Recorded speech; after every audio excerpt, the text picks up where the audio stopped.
अरे रे, मुझे लगा था तू कोई बड़ा शिकार करने वाला चील है, लेकिन तेरा ऐसे छोटे छोटे पंछियों के लिए भटकते हुए देख मुझे तेरी दया आ रही है। मुझे ये सब देखकर लग रहा है तू एक फट्टू चील है, फट्टू। अरे चुप कर, मैं कोई फट्टू चील नहीं हूँ। मुझे छोटे पंछियों से ज्यादा बड़ा शिकार करना पसंद है, लेकिन आजकल बड़ा शिकार मिलता कहाँ है, इसलिए मैं इन छोटे छोटे पंछियों को खाकर मेरा पेट भरता हूँ। अच्छा, तो ऐसी बात है। अगर तुझे बड़ा शिकार खाना इतना ही पसंद है तो मैं तेरी मदद कर देती हूँ। तू एक काम कर, यहाँ से थोड़ी ही दूरी पर एक बड़ा सा आम का पेड़ है। इस तेज बारिश और तूफान की वजह से उस पेड़ की एक बड़ी डाली टूटकर उस पेड़ के नीचे से गुजरते हुए एक बड़े से खरगोश के ऊपर गिर गई है।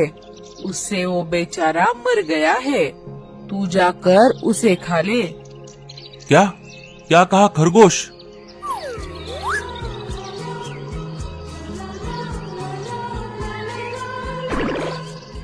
खरगोश का मांस तो कितना बढ़िया और नरम होता है। मुझे खरगोश खाए कितने महीने हो गए। अरे क्या हुआ? तू कहाँ खो गया? अब जल्दी से जा, नहीं तो कोई और शिकारी पंछी उसे खा लेगा। हाँ हाँ, मैं अभी जाता हूँ। इनका बाहर आने का इंतजार करते करते मैं ही मर जाऊंगा। चील वहाँ से चला जाता है। उसके जाते ही रानू की माँ लाडो के घोंसले के अंदर आ जाती है। लाडो और बच्चों ने सब कुछ सुन लिया था। माँ जी, आपका बहुत बहुत शुक्रिया। मैं तो बहुत डर गई थी। डरो मत बेटी, इन जैसे चीलों के साथ ऐसे ही निपटना पड़ता है। मैंने तुम्हें मेरे बेटी के घर पर देखा था। तुम अपने बच्चों को वहाँ पर खाना खिलाने के लिए लाई थी। और क्या हुआ? तुम्हारा पति कहाँ पर है? लाडो सारी बात रानू की माँ को बताती है। अच्छा, तो ऐसी बात है। मैं अभी मेरे घर की तरफ वापस जा रही हूँ। अगर रास्ते में मुझे तुम्हारा पति कहीं पर दिख गया तो मैं उसे तुम्हारे बारे में जरूर बताऊंगी। और तुम अभी यहाँ से कहीं बाहर मत जाओ। वो शिकारी चील फिर से तुम पर हमला करने के लिए वापस यहाँ पर आ सकता है, लेकिन वो घोंसले के अंदर नहीं आ सकता। चलो, अब मैं चलती हूँ। अपना और अपने बच्चों का ध्यान रखना। रानू की माँ वहाँ से चली जाती है। जब वो अपने घर की तरफ जा रही थी, तभी उन्हें रास्ते में मीनू मौसी मिल जाती है। अरे मीनू, तुम यहाँ पर कैसे? तेरा घोंसला तो यहाँ से बहुत दूर है। अरे क्या बताऊँ आपको। मीनू मौसी सारी बात रानू की माँ को बता देती है। मेरी वजह से बेचारा लाडो का परिवार मर गया। अरे मीनू, तू रो मत। और तू उसी लाडो की बात कर रही है ना, जिसके 5 बच्चे हैं? हाँ हाँ, वही वही। लेकिन आपको कैसे पता? रानू की माँ मीनू मौसी को सारी बात बता देती है। लाडो और उसके बच्चे बिल्कुल सुरक्षित है और ऊपर वाला करे बल्लू को भी कुछ ना हुआ हो। तू एक काम कर, तू भी लाडो के घोंसले में चली जा। वो शिकारी पंछी उस घोंसले के अंदर नहीं जा सकता। और तुझे तो पता है, वो चील बूढ़े पंछियों को नहीं खाता और चील मेरे घर की तरफ नहीं आएगा। ठीक है माँ जी, आपका बहुत बहुत शुक्रिया। दोनों अपने अपने रास्ते चली जाती है। जब रानू की माँ अपने घर जा रही थी, तभी ऊपर से उन्हें बल्लू चिड़ा बेहोश पड़ा हुआ दिखाई देता है।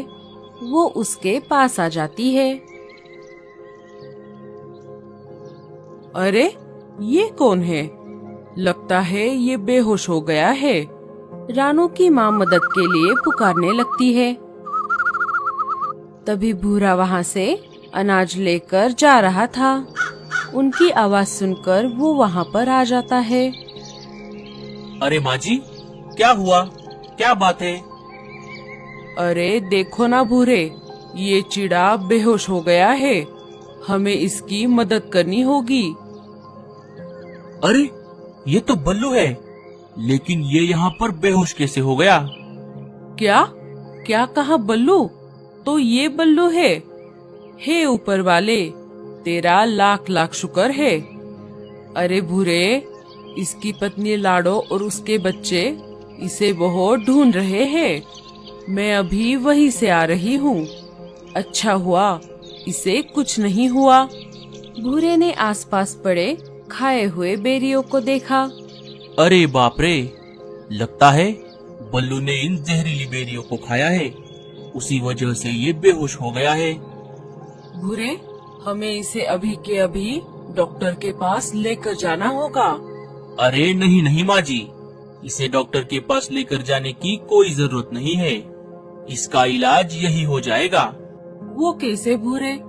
इसने जिस पेड़ से बेरियों को खाया है, अगर उसी पेड़ के पत्तों का रस निकाल कर इसे पिलाया जाए तो ये 1 मिनट में होश में आ जाएगा। अरे वाह भूरे, तुम तो बहुत होशियार हो। भूरा पत्तों का रस निकालकर बल्लू को पिला देता है। थोड़ी ही देर में बल्लू बेहोशी से जाग जाता है। अरे मैं कहाँ हूँ और आप दोनों कौन हो? अरे बल्लू, तू बहुत देर से यहाँ बेहोश पड़ा हुआ था। तेरे बीवी और बच्चे तुझे ढूंढ रहे हैं। हाँ, इन जहरीली बेरियों को खाकर मैं बेहोश हो गया था। मैं कल सुबह से अनाज की खोज में घर से बाहर हूँ। लाडो और बच्चे भूखे हैं। अब मुझे यहीं कहीं से अनाज लेकर जल्दी से मेरे घर जाना होगा। अरे रुक जाओ बल्लू, तुम मेरे अनाज में से आधा अनाज ले जाओ। मुझे इतना अनाज काफी है। आप दोनों का बहुत बहुत शुक्रिया। अब मुझे जाना होगा।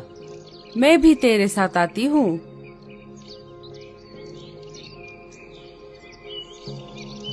रानो की माँ बल्लू को रास्ते में लाडो और बच्चों के नए घोंसले के बारे में बताती है। बल्लू और रानो की माँ उस दिशा में चले जाते हैं। इधर लाडो ने 2 दिन से कुछ भी नहीं खाया था, उसी वजह से वो बेहोश हो जाती है। अरे मम्मी, ये क्या हो गया आपको?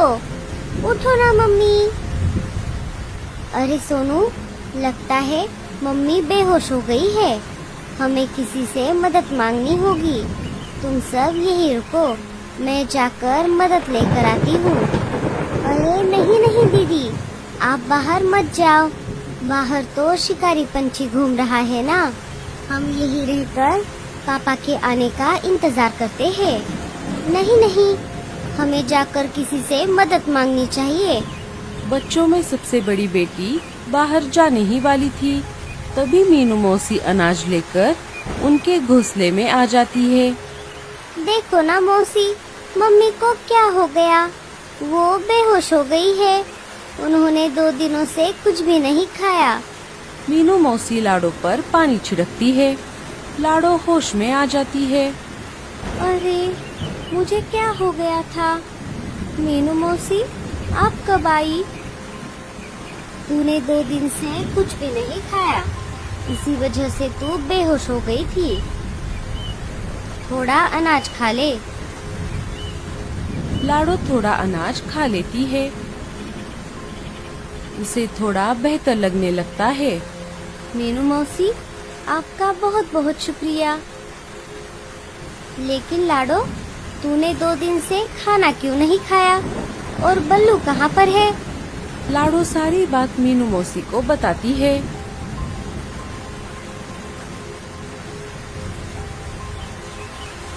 तभी रानू की माँ बल्लू को लेकर वहाँ पर आ जाती है। ये पापा आ गए, पापा आ गए। पापा, आप कहाँ चले गए थे? अजी, आप कहाँ गए थे? मुझे आपकी बहुत चिंता हो रही थी। पापा, मम्मी बेहोश हो गई थी। हाँ बच्चों, मैं भी बेहोश हो गया था। अरे ये सब क्या हो रहा है? इधर माँ बेहोश पड़ी थी और उधर बाप। साथियों, अब हम सबका यहाँ पर रहना ठीक नहीं है। वो शिकारी चील यहाँ पर कभी भी आ सकता है। हम एक काम करते हैं, आप सब मेरे साथ मेरे जंगल चलो। सब वहाँ पर नए घोंसले बनाकर रहना। सारे वहाँ से निकलकर रानो के माँ के जंगल में आ जाते हैं। वहाँ पर आकर वो अपने लिए हरी घास से बने घोंसले बनाते हैं और उसमें रहने लगते हैं। जब चील उस आम के पेड़ के पास आ गया था, तब वहाँ पर हड्डियों के अलावा कुछ भी नहीं था। खरगोश को पहले ही किसी ने खा लिया था। चील गुस्से में आकर वापस लाडो के घोंसले के पास आ गया। वहाँ पर आकर उसने देखा, वहाँ पर भी कोई नहीं था। अरे, अब ये सब कहाँ गए? लगता है जब मैं यहाँ से गया था तब ये उसी मौके का फायदा उठाकर यहाँ से भाग गए। मेरा तो नसीब ही खराब है। खरगोश भी गया और पंछी भी। अब मुझे बहुत भूख लगी है। मुझे चक्कर आ रहा है। लगता है अब मैं बेहोश होने वाला